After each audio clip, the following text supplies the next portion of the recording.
मालाला काहीतरी उपयोग व्हायला पाहिजे, त्याला भाव मिळायला पाहिजे. मग भाव जर मिळवायचा म्हटलं तर आपल्या हक्काचं काहीतरी संस्था पाहिजे. हक्काने आपण काहीतरी देऊ शकू, दुसऱ्याच्या जीवावर तुम्हाला किंवा मिळू शकत नाही. मग जर आर्थिक हे करायचं झालं त्याच्यासाठी साखर कारखान्याचा हे केलं गेलं. साखर कारखान्याच्या रूपाने शेतकऱ्यांकडून ऊस आला, त्याला किंमत मिळू लागली.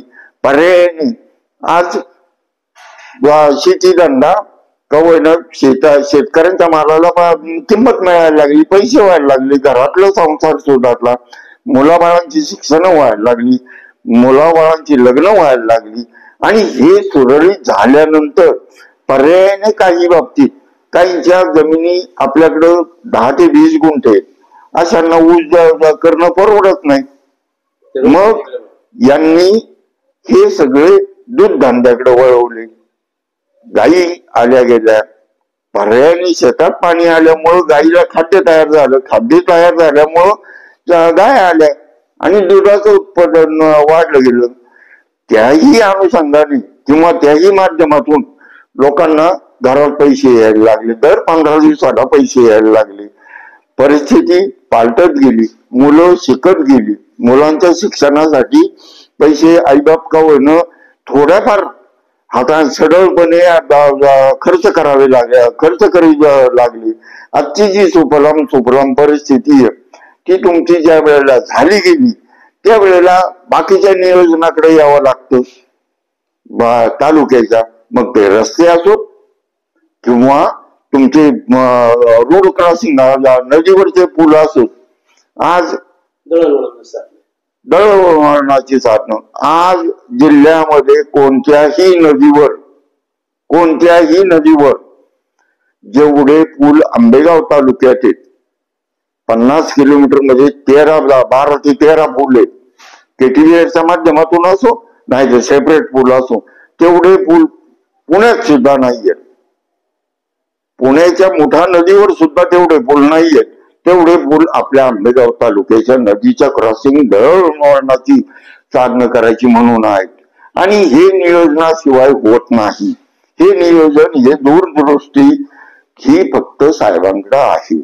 आणि त्या साहेबांकडे दूरदृष्टी असल्यामुळं पुढं काय करायचं, मुलं शिकली गेली, परंतु मुलांना शिकवताना सुद्धा किंवा दळणवळणाची साधनं झाली की जाणं येणं सोयीचं झालं. मग मुलांच्या प्रगतीसाठी शिक्षणासाठी काहीतरी व्हायला पाहिजे. मग आश्रम शाळाच्या रूपाने, प्राथमिक शाळांच्या रूपाने, हायस्कूलच्या रूपाने का होईना, आणि नंतरच्या उच्च शिक्षणासाठी शासकीय महाविद्यालय, इंजिनिअरिंग कॉलेज, जी आम्हाला पॉलिटेक्निक साठी पुण्यापर्यंत जावं लागत होतं आणि आम्ही सकाळचा डबा संध्याकाळी खात होतो, ती आता आपल्या तालुक्यातल्या मुलांना इंजिनिअरिंगचं शिक्षण असो किंवा डिप्लोमाचं शिक्षण असो, ते घरी अपडाऊन करून किंवा घरून येऊन जाऊन करून घरची भाकरी खाऊन मिळायला लागलं. ही सुविधा आपल्याला व्हायला लागली. म्हणजे आपण मूळतः कोरडवाहू जमिनीतून बागायतीकडे आलो, बागायतीकडून कारखान्याच्या माध्यमातून आर्थिक परिस्थिती सुदृढ झाली, दूध धंद्यामुळे सुदृढ झाली. मग नंतर दळणवळणाकडे आलो, दळणवळणाचे रस्ते सरळ झाले गेले, त्यातून नदी आडवी यायला लागली म्हणून नदीवर पूल झाले गेले. पुलामुळे दळणवळण पलीकडचं साकोऱ्याचा माणूस मंचरला येणं किंवा खडकीचा माणूस पिंपळगावला येणं हे सोयीचं झालं, शॉर्टकट झालं गेले, शिक्षण मिळालं गेलं. आज ही जी प्रगती आमच्यासारखं जे पाहत आहे ती साहेबांच्या काळात झाली. निश्चितपणे त्यांना का होईना हक्काने मुंबईवरून साथ मिळाली. साथीमुळं हे सगळं झालं गेलं. साहेबांच्या कर्तृत्वाला तोड नाही. आजही जिल्ह्यात कुठेही आमच्या सारखा गेला तर फक्त नाव काढताना बारामती नंतर आंबेगाव तालुक्याच्या विकासाच्या बाबतीत काम होत झालंय किंवा विकासाच्या बाबतीत आघाडीवर 2 नंबरला आंबेगाव तालुका आहे, हे श्रेय फक्त तुमच्या माझ्यासारख्यांचं साथ दिली साहेबांना 5 ते 7 वेळा निवडून दिलं गेलं, ही एवढी साथ आपली आहे. परंतु सगळं कर्तृत्व किंवा सगळं जे काय आहे हे साहेबांनी केलेलं आहे. आणि कर्तृत्वाला मान देणं, कर्तृत्वाला पुढं आधार देणं हे आपलं सर्वांचं कामच आहे. केलेल्या उपकाराला किंवा केलेल्या कामाला कधीही माणसाने खऱ्याला खरं आणि खोट्याला खोटंच मानावं. ज्यांनी केलंय त्यांना श्रेय द्यायलाच हवं आणि ती त्यांना मिळणं हा त्यांचा हक्क आहे.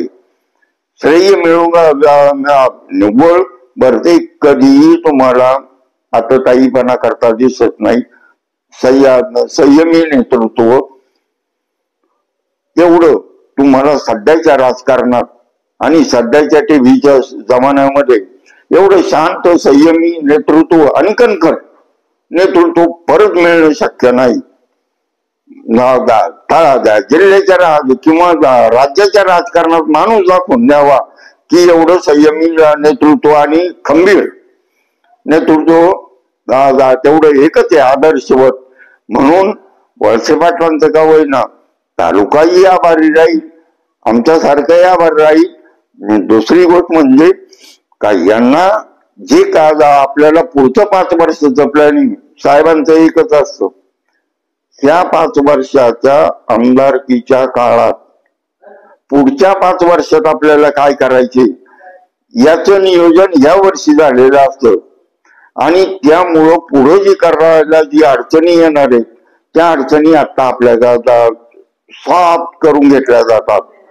सरकारचा प्रश्न नाही, परंतु मार्गस्थ लाईनवर लावल्यावर पुढच्या पंचवार्षिकला ती कामं होतात. आणि याचं उदाहरण